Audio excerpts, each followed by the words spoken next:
ಒಬ್ಬ ವ್ಯಕ್ತಿ ಒಬ್ಬ ಆರೋಪಿ ಅಥವಾ ಏನೋ ಒಂದು ತಪ್ಪು ಮಾಡ್ತಾನೆ ಅಂತ ಅಂದುಕೊಳ್ಳೋಣ. ತಪ್ಪು ಮಾಡಿದ ಮೇಲೆ ಕೊಲೆ ಮಾಡ್ತಾನೋ ಅಥವಾ ಸುಲಿಗೆ ಮಾಡಿರ್ತಾನೋ ಇನ್ನೇನೋ ಆಗಿರುತ್ತೆ, ಮೊಬೈಲ್ನ ನಾಶ ಮಾಡಿಬಿಡ್ತಾನೆ. ಆರೋಪಿಯದ್ದು ನಾಶ ಆಗಿರುತ್ತೆ, ಯಾರು ಸಂತ್ರಸ್ತ ಇರ್ತಾನೋ ಅಥವಾ ಯಾರು ಸತ್ತು ಹೋಗಿರ್ತಾನೋ ಅವನ ಮೊಬೈಲು ನಾಶ ಆಗಿಬಿಟ್ರೆ ಗತಿ ಏನು ಅಂತ ಒಂದು ಪ್ರಶ್ನೆ ಬರುತ್ತೆ. ಇಲ್ಲಿ ರೇಣುಕಾಸ್ವಾಮಿ ಮರ್ಡರ್ ಕೇಸ್ಗೆ ಸಂಬಂಧಪಟ್ಟಂತೆ ನಾವು ಹೇಳೋದಾದರೆ, ರೇಣುಕಾಸ್ವಾಮಿ ಮರ್ಡರನ್ನು ಈಗ ಅವನ ಹೆಣ ಬಿಸಾಕಿದ್ದು ಅಲ್ಲದೆ ಅದೇ ಜಾಗದಲ್ಲಿ ರಾಜಕಾಲುವೆಗೆ ಎಸ್ಬಿಟ್ರು, ಮೋರಿಗೆ ಎಸ್ಬಿಟ್ರು, ಮೊಬೈಲ್ ಅಂತ ಇತ್ತಲ್ಲ. ಜೊತೆಗೆ ಕೆಲವು ಆರೋಪಿಗಳ ಮೊಬೈಲ್ ಸಿಕ್ಕಿರಬಹುದು, ಕೆಲವು ಆರೋಪಿಗಳ ಮೊಬೈಲ್ ಸಿಗದೇ ಇರಬಹುದು. ಪೊಲೀಸರು ಏನು ಮಾಡಿದ್ದಾರೆ, ಕೋರ್ಟ್ಗೆ ಹೋಗಿ ಪರ್ಮಿಷನ್ ತೊಗೊಂಡು ಬಂದರು. ನಾವು ದರ್ಶನ್ ಯಾರ್ಯಾರು ಕಾಲ್ ಮಾಡಿದ್ದಾನೆ ಚೆಕ್ ಮಾಡಬೇಕು, ಇವನು ಯಾರಿಗೆ ಮೆಸೇಜ್ ಮಾಡಿದ್ದಾನೆ ಚೆಕ್ ಮಾಡಬೇಕು, ಇವನ ಮೊಬೈಲ್ನಿಂದ ಇರ್ತಕ್ಕಂಥ ಮಾಹಿತಿಗಳು ನಮಗೆ ಬೇಕು ಅಂತ ಕೋರ್ಟ್ ಮುಂದೆ ಹೋದರು. ಬರೀ ದರ್ಶನ್ ಅಲ್ಲ, ಟೋಟಲ್ 17 ಆರೋಪಿಗಳಿಗೆ ಸಂಬಂಧಪಟ್ಟಂತೆಯೂ ಕೂಡ ಪೊಲೀಸರು ಹೋಗ್ತಾರೆ, ಕೋರ್ಟಲ್ಲಿ ಪರ್ಮಿಷನ್ ತೊಗೊಂಡು ಬಂದರು. ಅಯ್ಯೋ ಅವ್ರ ಮೊಬೈಲ್ ಸಿಕ್ಕಿಲ್ಲ ಅಂದರೆ ಬಚಾವಾಗಿಬಿಡ್ತಾರೆ, ಏನು ಕಂಡುಹಿಡಿತಾರೆ, ಮೊಬೈಲೇ ಇಲ್ಲ ಅಂದಮೇಲೆ. ರೇಣುಕಾಸ್ವಾಮಿನೂ ಇಲ್ಲ, ಮೊಬೈಲೂ ಇಲ್ಲ, ಅದು ಬೇರೆ ಮೋರಿಗೆ ಎಸ್ಬಿಟ್ರಂತೆ. ಎಲ್ಲ ಹುಡುಕಿದ್ರು, BBMP ಕಡೆಯಿಂದ ಯಾರ್ಯಾರೋ ಬಂದು ಅಲ್ಲಿ ಮೋರಿಯೆಲ್ಲ ಚೆಕ್ ಮಾಡಿದ್ರು, ಎಲ್ಲೂ ಸಿಕ್ಕಿಲ್ಲ ಅಂತ ಒಂದು ವಿಷಯ ಬಂತು. ಈಗ ಎಲ್ಲರೂ ಬಚಾವಾಗಿಬಿಡ್ತಾರೆ ಅಂತ ಒಂದು ಕನ್ಕ್ಲೂಷನ್ಗೆ ಕೆಲವರು ಬಂದಿರಬಹುದು. ನೋಡಿ, ಮೊಬೈಲೇ ಹುಡುಕ್ತಿರೋದಲ್ಲಿ ರೇಣುಕಾಸ್ವಾಮಿ ಮೊಬೈಲನ್ನು ಹುಡುಕ್ತಾ ಇರೋದು. ಎಷ್ಟೆಷ್ಟೋ ಟ್ರೈ ಮಾಡಿದ್ರು ಅವರು, ಬಿಸಾಕಿದ್ದಾದ್ಮೇಲೆ 48 ಗಂಟೆ 72 ಗಂಟೆ ಆದಮೇಲೆ ಎಲ್ಲೇ ಮುಳುಗುತ್ತೋ, ಎಲ್ಲಿ ಕೊಚ್ಕೊಂಡು ಹೋಯ್ತೋ, ಎಲ್ಲಿ ಸಿಕ್ಕಾಕೊಳ್ತೋ ಗೊತ್ತಿಲ್ಲ, ಯಾವ ಕೆಸರಲ್ಲಿ ಇದೆಯೋ ಅಂಥೇಳಿ. ಇಡೀ ಮೋರಿನ ಅಗದು ಎಲ್ಲ ಈಗ ಹೂಳೆಲ್ಲ ಎತ್ತಿ ಚೆಕ್ ಮಾಡೋಕ್ಕೂ ಆಗಲ್ಲ. ಇರಲಿ, ಇದರ ನಡುವೆ ಏನು ಮಾಡ್ತಾರೆ ಪೊಲೀಸರು, ಪರ್ಮಿಷನ್ ತೊಗೊಂಡು ಬಂದರು. ನಾವು ಇದರಲ್ಲಿ ಈ ಕೇಸಲ್ಲಿ ಬಾಯಿ ಬಿಡಿಸ್ತೀವಿ, ನಮಗೆ ಸತ್ಯ ಬೇಕು ಇದರಲ್ಲಿ ಏನು ಅಂತ. ದರ್ಶನ್ ಪಾತ್ರ ಇದೆಯೋ ಇಲ್ವೋ ಗೊತ್ತಿಲ್ಲ, ಪವಿತ್ರ ಗೌಡ ಕಥೆ ನಮ್ಗೆ ಗೊತ್ತಿಲ್ಲ ಅಲ್ವೇನ್ರಪ್ಪ. ನಮ್ಗೆ ಆ ಮೊಬೈಲ್ ಸಿಕ್ಕಾಗ ಕೆಲವು ಮಹತ್ವದ ವಿಷಯಗಳು ಸಿಗಬಹುದು. ಯಾರು ಕಾಲ್ ಮಾಡಿದರು, ಯಾರಿಗೆ ಮೆಸೇಜ್ ಮಾಡಿದರು, ಯಾರ್ದು ಫೋಟೋ ತೊಗೊಂಡಿದ್ರು, ಯಾರ್ದು ವಿಡಿಯೋ ತೊಗೊಂಡಿದ್ರು ಬೇಕಲ್ವ ನಮಗೆ ಅನ್ನೋ ಕಾರಣಕ್ಕೆ ಏನು ಮಾಡ್ತಾರೆ, ಹೊಸ ಸಿಮ್ ಕಾರ್ಡ್ಗಳನ್ನು ಖರೀದಿ ಮಾಡಿದ್ದಾರೆ ಚಾಣಾಕ್ಷ ಪೊಲೀಸರು. ಇಲ್ಲಿಂದ ದರ್ಶನ್ ಆ್ಯಂಡ್ ಗ್ಯಾಂಗ್ಗೆ ನೆಕ್ಸ್ಟ್ ಹಂತದ ಕುಣಿಕೆ ಶುರುವಾಗಬಹುದು. ಇಡೀ ದರ್ಶನ್ ಆ್ಯಂಡ್ ಗ್ಯಾಂಗು ನಿಜವಾಗ್ಲೂ ಏನೇನು ನಡೆದಿದ್ರು, ಸಾಕ್ಷಿನಾಶಕ್ಕೆ ಏನಾದರೂ ಪ್ರಯತ್ನ ಪಟ್ಟಿದ್ದರೆ, ಅವನ ಬಾಡಿ ಬಿಸಾಕಕ್ಕೆ ಕಾನ್ವರ್ಸೇಷನ್ಸ್ ನಡೆದಿದ್ದರೆ, ಅವನಿಂದ ಏನಾದರೂ ವಶಪಡಿಸಿಕೊಂಡಿದ್ದರೆ, ಹಣಕಾಸಿನ ವ್ಯವಹಾರಗಳ ಬಗ್ಗೆ ಮಾತಾಡಿದರೆ, ಏನೇನು ಮಾಡಿದ್ದಾರೆ ಅಂಥೇಳಿ ಇಲ್ಲಿಂದಾಚೆಗೆ ಇನ್ನೂ ಕ್ಲಾರಿಟಿ ಸಿಗ್ತಾ ಹೋಗುತ್ತೆ. ಕಾರಣ ಇಷ್ಟೇ, ಸಿಮ್ ಕಾರ್ಡ್ ಸಿಕ್ಕ ಮೇಲೆ ಮೊಬೈಲ್ಗೆ ಹಾಕ್ಕೊಳ್ತಾರೆ, ಅದನ್ನು ಶುರು ಮಾಡ್ತಾರೆ. ಅದನ್ನು ಒಂದು ಮೊಬೈಲ್ಗೆ ಹಾಕ್ಕೊಂಡು ಅಲ್ಲಿಂದ ಶುರು, ರೆಕಾರ್ಡೆಲ್ಲ ಓಪನ್ ಆಗುತ್ತೆ, ಡೇಟಾ ರಿಟ್ರೀವ್ ಮಾಡ್ಕೊಳ್ತಾರೆ. ಜೊತೆಗೆ ಅಕಸ್ಮಾತ್ ಯೂಶ್ವಲಾಗಿ ಅನೇಕರು ಈ ಗೂಗಲ್ಗೆ ಲಿಂಕ್ ಮಾಡ್ತಾರೆ, ತಮ್ಮ ಅಕೌಂಟ್ಗಳನ್ನು ಗೂಗಲ್ ಲಿಂಕ್ ಮಾಡಿರ್ತಾರೆ. ಅಕಸ್ಮಾತ್ ಫೋನ್ ನಂಬರ್ ಅಳಿಸಿ ಹೋಗಿಬಿಟ್ಟಿದ್ರೆ ಅಥವಾ ಡಿಲೀಟ್ ಆಗಿಬಿಟ್ರೆ, ಮೊಬೈಲ್ ಕಳೆದು ಹೋಗಿಬಿಟ್ರೆ, ಮೊಬೈಲ್ ನಾಶ ಆಗಿಬಿಟ್ರೆ, ನಮ್ಗೆ ಅದು ಡೇಟಾ ರಿಟ್ರೀವ್ ಮಾಡೋಕ್ಕೆ ಅನುಕೂಲ ಆಗಲಿ. ಮತ್ತು ಮೊದಲಿಂದ ಮಾಡೋ ಬದಲು ಅಮೂಲ್ಯವಾದ ಫೋಟೋಗಳಿರ್ತವೆ, ಯಾವುದೋ ಪ್ರವಾಸದ ನೆನಪಿರುತ್ತೆ, ಸೆಲ್ಫಿಗಳಿರ್ತವೆ, ಸೆಲೆಬ್ರಿಟಿ ಜೊತೆ ಫೋಟೋಗಳಿರ್ತವೆ, ಹಾಳಾಗಬಾರ್ದಲ್ಲ. ಗೂಗಲ್ಗೆ ಸಿಂಕ್ ಮಾಡಿರ್ತಾರೆ, ಅದನ್ನು ಬೇಕಾದ್ರೆ ತೆಗಿಬಹುದು. ಈಗ ಪೊಲೀಸರು ಇನ್ಯಾವುದೋ ವಿಡಿಯೋ ತೆಗೆದಿದ್ರು, ಇನ್ಯಾವುದೋ ಫೋಟೋ ತೆಗೆದಿದ್ರು, ಇನ್ನೇನೋ ಅಲ್ಲಿ ಎಂಜಾಯ್ ಮಾಡಿದ್ರು, ಅಥವಾ ಕೊಲೆಯನ್ನೇ ಅವರು ಸೆರೆ ಹಿಡಿದಿದ್ರು, ಬೇಕಲ್ಲ, ಆ ವಿಡಿಯೋನೂ ಸಿಗಬಹುದು. ಈಗ ಗೂಗಲ್ಗೆ ಸಿಂಕ್ ಆಗಿದ್ದರೆ ಸಿಗುತ್ತಲ್ರಿ ಈಗ. ಸೊ ಏನು ಮಾಡಿದ್ದಾರೆ, ಕಾಲ್ ಇವರು ಇನ್ಸ್ಟಾಗ್ರಾಮಿಂದ ಏನಾದರೂ ಕಾಲ್ ಮಾಡೋ ಪ್ರಯತ್ನ ಮಾಡಿದ್ದಾರಾ, ಫೇಸ್ಬುಕ್ಕಿಂದ ಮಾಡಿದ್ದಾರಾ, ಇನ್ಯಾವುದೋ ವೆಬ್ ಆ್ಯಪ್ಗಳ ಮೂಲಕವಾಗಿ ಮಾಡಿದ್ದಾರಾ ಅನ್ನೋ ಒಂದು ವಿಚಾರಕ್ಕೆ ಸಂಬಂಧಪಟ್ಟಂತೆ ರಿಯಲ್ ಇನ್ವೆಸ್ಟಿಗೇಷನ್ ಶುರುವಾಗ್ತಾ ಇರೋದು ಇವತ್ತಿಂದ. ನಿಜವಾದ ಪರ್ಫೆಕ್ಟ್ ಇನ್ವೆಸ್ಟಿಗೇಷನ್ ಇದು. ಮೊಬೈಲಿಂದ ನಿಮಗೆ ಮಹತ್ವದ ಸಾಕ್ಷ್ಯಗಳು ಸಿಗಬಹುದು ಅಂತ. ಕೊಲೆಗೀಡಾಗಿರ್ತಕ್ಕಂಥ ರೇಣುಕಾಸ್ವಾಮಿ ಹೆಸರಲ್ಲೂ ಕೂಡ ಪೊಲೀಸರು ಸಿಮ್ಮನ್ನು ಖರೀದಿ ಮಾಡಿದ್ರು. ಆಯಿತು, ಬರೀ 17 ಆರೋಪಿಗಳು ಮಾತ್ರನೇನಾ, ಸತ್ತೋದ್ನಲ್ಲ ರೇಣುಕಾಸ್ವಾಮಿ, ಅವನ ಫೋನ್ ಸಿಮ್ ತೊಗೊಳ್ಳಲ್ವ, ಅವನ ಹೆಸರಲ್ಲೂ ತೊಗೊಂಡಿದ್ದಾರೆ. ಆಯಾ ಕಂಪನಿಗಳ ಮೂಲಕ ಒಬ್ಬೊಬ್ಬ ಸರ್ವಿಸ್ ಪ್ರೊವೈಡರ್ನ ಸಿಮ್ಮನ್ನು ಬಳಸ್ತಾರೆ. ಒಬ್ಬೊಬ್ಬರು ಏರ್ಟೆಲ್ ಬಳಸಬಹುದು, ಇನ್ಯಾವುದೋ ಕಂಪ್ನಿ ಬಳಸಬಹುದು, ಈ ರೀತಿಯಾಗಿ ಇನ್ಯಾರೋ ಬೇರೆ ಒಂದು ಕಂಪನಿಯ ಸಿಮ್ಮನ್ನು ಬಳಸಬಹುದಾಗುತ್ತೆ.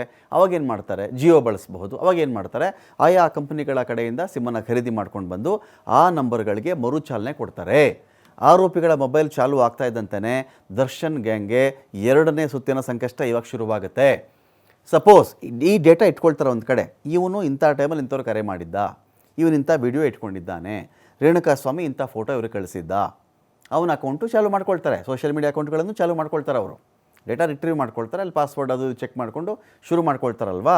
ಯಾರೊಂದಿಗೆ ಯಾರಿಗೆ ಸಂಪರ್ಕ ಇತ್ತು, ಆ ದಿನ ಸಂಜೆ ದರ್ಶನ್ ಯಾರಿಗೆ ಕಾಲ್ ಮಾಡಿದ್ದ, ಪವಿತ್ರ ಗೌಡ ಯಾರಿಗೆ ಕಾಲ್ ಮಾಡಿದ್ದಳು, ಇನ್ಯಾವುದೋ XYZ ಆರೋಪಿಗಳು ಯಾರ ಜೊತೆ ಮಾತಾಡಿದ್ರು, ಸತ್ತೋದ ಅಂತ ಒಂದು ಪೋಸ್ಟ್ಮಾರ್ಟಮ್ ರಿಪೋರ್ಟ್ ಇರುತ್ತೆ. ಪೋಸ್ಟ್ಮಾರ್ಟಮ್ ಅಟಾಪ್ಸಿ ರಿಪೋರ್ಟ್ ಇಟ್ಕೊಂಡಿರ್ತಾರೆ ಒಂದು ಕೈನಲ್ಲಿ. ಎಷ್ಟು ಗಂಟೆಗೆ ಸತ್ತನಪ್ಪ ಇವನು, ಇಷ್ಟು ಗಂಟೆಗೆ ಸತ್ತಿದ್ದಾನೆ. ಈ ಟೈಮಲ್ಲಿ ಇವನೆಲ್ಲಿದ್ದ ಈ ದರ್ಶನ್ನು, ಉಳಿದ 16 ಜನ ಆರೋಪಿಗಳು ಎಲ್ಲಿದ್ದರು ಚೆಕ್ ಮಾಡ್ಕೊಳ್ತಾರೆ ಅವರು. ಪೂರ್ತಿ ಚೆಕ್ ಮಾಡ್ತಾರೆ ಅವರು. ಇಂತಿಂಥ ಕಡೆ ಟವರ್ ಡಂಪ್ ಆಗಿದೆ ಸ್ವಾಮಿ, ಅಲ್ಲಾಗಿತ್ತಾ, ಹಾಗಾದ್ರೆ ಅಲ್ಲೇ ಇದ್ರಾ, ಸರಿ, ಇವರ ಕೂದಲಿನ ಸ್ಯಾಂಪಲ್ಲು ಆ ರಿಪೋರ್ಟ್ ತೊಗೊಂಡು ಬನ್ನಿರಿ, ಅದಾಯಿತು, ಅದೊಂದು ಕಡೆ ಇಡ್ತಾರೆ. FSL ಅದೇನಾಗಿದೆ ರೀ, ಅದು ತೊಗೊಂಡು ಬರ್ತಾರೆ, ಎಲ್ಲವಕ್ಕೂ ಮ್ಯಾಚ್ ಮಾಡ್ತಾರೆ ಅಲ್ಲಿ.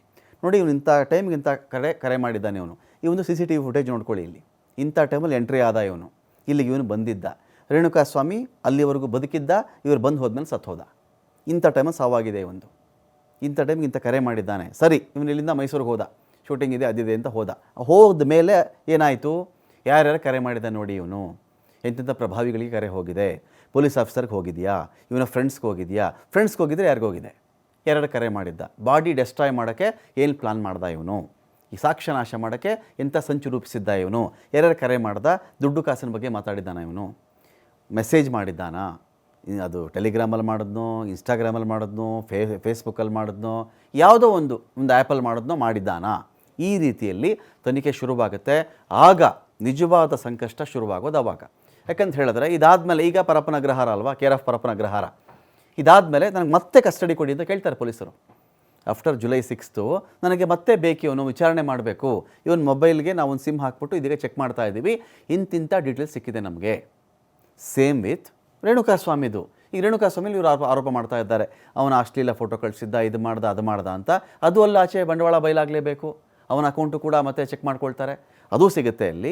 ಹಾಗಾಗಿ ಎಲ್ಲವನ್ನು ಕೂಡ ಇದೀಗ ಚೆಕ್ ಮಾಡ್ತಾ ಹೋಗ್ತಾರೆ. ದರ್ಶನ್ ಪವಿತ್ರ ಗೌಡ ಹೆಸರಲ್ಲಿ ಹೊಸ ಸಿಮ್ಮನ್ನು ಪೊಲೀಸರು ಖರೀದಿ ಮಾಡಿಕೊಂಡ್ರು.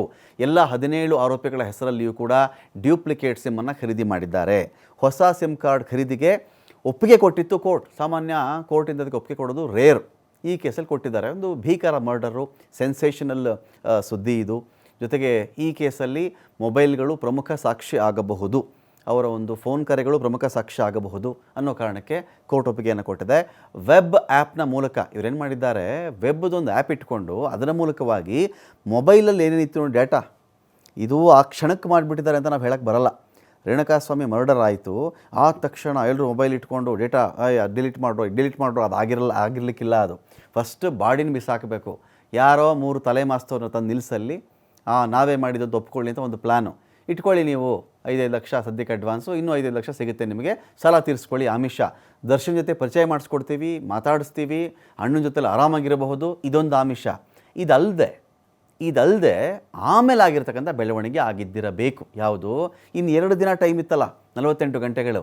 ಆಗ ಒಬ್ಬ ಯಾರೋ ಗೊತ್ತಿರ್ತಾರೆ, ಸಾಫ್ಟ್ವೇರೋ ಈ ಥರ ವೆಬ್ ಆ್ಯಪ್ಗಳನ್ನು ಹ್ಯಾಂಡಲ್ ಮಾಡುವಂಥ ವ್ಯಕ್ತಿನೋ ಗುಂಪಲ್ಲಿ, ಸ್ನೇಹಿತರ ವಲಯದಲ್ಲಿ, ಅವನ ಅಭಿಮಾನಿ ವಲಯದಲ್ಲಿ ಇದ್ದಿರಬಹುದಲ್ವಾ, ಅವ್ರನ್ನ ಕರ್ಕೊಂಡು ಬಂದು ವೆಬ್ ಆ್ಯಪ್ನ ಮೂಲಕ ಮೊಬೈಲ್ನಲ್ಲಿ ಏನೇನು ಡೇಟಾ ಇತ್ತೋ ಎಲ್ಲವೂ ಡಿಲೀಟ್ ಮಾಡಿಸಿದ್ದಾರೆ ಅಂತ.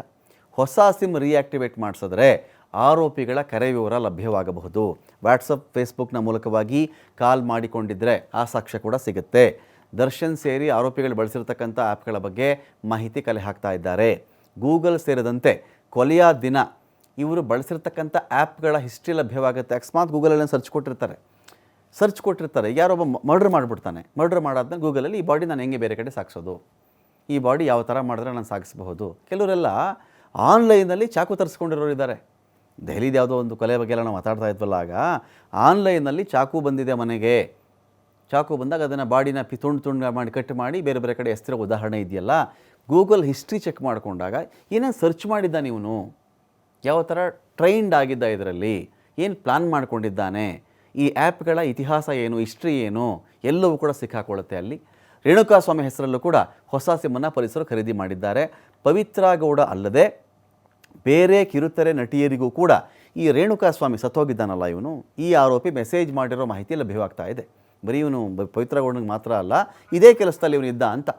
ಯಾರ್ಯಾರು ರೇಣುಕಾಸ್ವಾಮಿ ನಂಬರನ್ನು ಬ್ಲಾಕ್ ಮಾಡಿದ್ರು, ರೇಣುಕಾಸ್ವಾಮಿ ಅಕೌಂಟನ್ನು ಯಾರ್ಯಾರು ಬ್ಲಾಕ್ ಮಾಡಿ, ಸಪೋಸ್ ಇನ್ಸ್ಟಾಗ್ರಾಮಲ್ಲಿ ಒಂದು ಅಕೌಂಟಲ್ಲಿ ಬರುತ್ತೆ, ಇವನೇನೋ ಹಾಯ್ ಹವರ್ ಯು ಅಂತ ಹೇಳಿ ಇವನು ಶುರು ಮಾಡ್ಕೊಳ್ತಾನೆ. ಆಮೇಲೆ ಮೆಸೇಜ್ ಕಳಿಸಿರ್ಬಹುದು ಇವನು. ಆಮೇಲೆ ಅಷ್ಟಿಲ್ಲ ಫೋಟೋಗಳು, ಇನ್ನೊಂದು ಕೆಟ್ಟ ಚಾಟೋ, ವಲ್ಗರ್ ಚಾಟೋ ಮಾಡಿರ್ತಾನೆ ಅಂತ ಅಂದ್ಕೊಳ್ಳಿ. ಆ ಒಂದು ವಿಷಯ ಕೂಡ ಸಿಗುತ್ತೆ. ಕೊಲೆಯಾದ ರೇಣುಕಾಸ್ವಾಮಿಯ ಇಮೇಲ್ ಶೋಧನೆ ಮಾಡ್ತಕ್ಕಂಥ ಕೆಲಸ ಕೂಡ ಇದೀಗ ಶುರುವಾಗಿದೆ. ಡೀಟೇಲ್ಸ್ಗಳಿಗೆ ಇದೀಗ ಸಂತೋಷ ಇದ್ದರೆ, ಸಂತೋಷ ಎಲ್ಲಿಗೆ ಬಂದಿದೆ ಈಗ ಸಿಮ್ಗಳ ಖರೀದಿ ವಿಚಾರದಲ್ಲಿ ಮೇಜರ್ ಸುಳಿವು ಅಂತ ಏನಾದರೂ ಸಿಗ್ತಾ ಇದೆಯಾ ಈಗ ಅಂತ? ಮುಖಾಂತರ ಈಗಾಗಲೇ ಏನು ಆರೋಪಿಗಳು ರೇಣುಕಾಸ್ವಾಮಿ ಹತ್ಯೆ ನಂತರ ತಮ್ಮ ಮೊಬೈಲ್ಗಳು, ಕೆಲವು ಸಿಮ್ ಕಾರ್ಡ್ಗಳನ್ನ ಏನು ಡಿಸ್ಟ್ರಾಯ್ ಮಾಡಿದ್ರು, ಸೊ ಅಂತಹ ಮೊಬೈಲ್ ನಂಬರ್ಸ್ ಗಳನ್ನ, ಹೊಸ ಕಾರ್ಡ್ಗಳನ್ನ, ಸಿಮ್ ಕಾರ್ಡ್ಗಳನ್ನ ಪರ್ಚೇಸ್ ಮಾಡಿ ಅದನ್ನ ರೀಆಕ್ಸೆಸ್ ಮಾಡ್ತಾರೆ. ರೀಆಕ್ಸೆಸ್ ಮಾಡಿದಂತ ಸಂದರ್ಭದಲ್ಲಿ ಆರೋಪಿಗಳು ಈ ಹಿಂದೆ ಚಾಟ್ ಮಾಡಿದಿರ್ಬೋದು, ಫೋಟೋಗಳಿರ್ಬೋದು, ವಿಡಿಯೋಗಳಿರ್ಬೋದು ಮಾಡಿರುವಂತದ್ದು ಏನಿರುತ್ತೆ. ಸಾಮಾನ್ಯವಾಗಿ ಪ್ರತಿಯೊಬ್ಬರ ಮೊಬೈಲ್, ಇತ್ತೀಚಿನ ಆಂಡ್ರಾಯ್ಡ್ ಮೊಬೈಲ್ ಬಂದ ನಂತರ ತಮ್ಮ ಮೊಬೈಲ್ ಮೇಲ್ ಐಡಿ ಏನಿರುತ್ತೆ ಗೂಗಲ್, ಸೊ ಅದ್ರ ಮುಖಾಂತರ ಎಲ್ಲರೂ ಕೂಡ ಲಾಗಿನ್ ಆಗಿರ್ತಾರೆ. ಸೊ ಎಲ್ಲೇ ಹೋದ್ರು ಎಲ್ಲೋ ಒಂದ್ ಕಡೆ ಒಂದಿಷ್ಟು ಮಾಹಿತಿಗಳು ಉಳ್ಕೊಂಡಿರುತ್ತೆ, ಸಾಕ್ಷ್ಯಾಧಾರಗಳು ಪೆಂಡಿಂಗ್ ಇರುತ್ತೆ. ಸೊ ಅದರ ಜೊತೆಗೆ ಆ ನಂಬರ್ ಅನ್ನ ಯೂಸ್ ಮಾಡಿದಾಗ, ಗೂಗಲ್ ಸಿಂಕ್ ಮಾಡಿದಾಗ ಯಾರ್ಯಾರ ನಂಬರ್ ಇತ್ತು, ಯಾವ್ಯಾವ ಅಕೌಂಟ್ಗಳಿತ್ತು ಇವ್ರ ಹತ್ರ, ಏನು ಈ ಎಲ್ಲಾ ಮಾಹಿತಿಗಳನ್ನು ಟೆಕ್ನಿಕಲ್ ಆಗಿ ರಿಟ್ರೀವ್ ಮಾಡುವುದಕ್ಕೆ ಸಾಕಷ್ಟು ಅವಕಾಶಗಳಿದೆ. ಸೊ ಹಿನ್ನೆಲೆಯಲ್ಲಿ ಪೊಲೀಸರು ರೇಣುಕಾಸ್ವಾಮಿ ನಂಬರ್ ಸೇರಿದಂತೆ ಇತರ ಆರೋಪಿಗಳ ಹೊಸ ನಂಬರ್ಗಳನ್ನು ಕೂಡ ತೆಗೆದುಕೊಂಡು ರೀಆಕ್ಸೆಸ್ ಅನ್ನ ಮಾಡಿ, ಸೊ ಅಲ್ಲಿ ಬರುವಂತ ಎವಿಡೆನ್ಸ್ ಗಳನ್ನು ಕೂಡ ಕಲೆಕ್ಟ್ ಮಾಡ್ಕೊಳ್ಳಿಕ್ಕೆ ಮುಂದಾಗಿರುತ್ತದೆ. ಅಂದ್ರೆ ಎಲ್ಲೋ ಒಂದ್ ಕಡೆ ಆರೋಪಿಗಳು ಪೊಲೀಸರಿಂದ ಮೊಬೈಲ್ ಡಿಸ್ಟ್ರಾಯ್ ಮಾಡ್ಬಿಟ್ರೆ ನಾವು ಇಲ್ಲಿಂದ ಸೇಫ್ ಅಪ್ಪ, ನಮ್ಗೇನು ಆಗೋಲ್ಲ ಅಂತ ಏನ್ ಅನ್ಕೊಂಡಿದ್ರು. ಸೊ ಅಂತವ್ರಿಗೆ ಇವರು ಒಂದು ಚಳ್ಳೆಯನ್ನು ತರಿಸಲಿಕ್ಕೆ ಪೊಲೀಸರು ರೆಡಿ ಆಗಿರುವಂತದ್ದು. ತನಿಖೆಗೆ ಬೇಕಾಗಿರುವ ಎಲ್ಲಾ ಸಿದ್ಧತೆಯನ್ನ ಮಾಡಿಕೊಂಡು ನ್ಯಾಯಾಲಯದ ಪರ್ಮಿಷನ್ ತೆಗೆದುಕೊಂಡಿರುವಂತದ್ದು. ಈಗ ಅದರ ಪ್ರೋಸೆಸ್ ಅನ್ನ ಮುಂದುವರಿಸ್ತಾ ಇರುವಂತದ್ದು. Ramakant, thank you Santosh.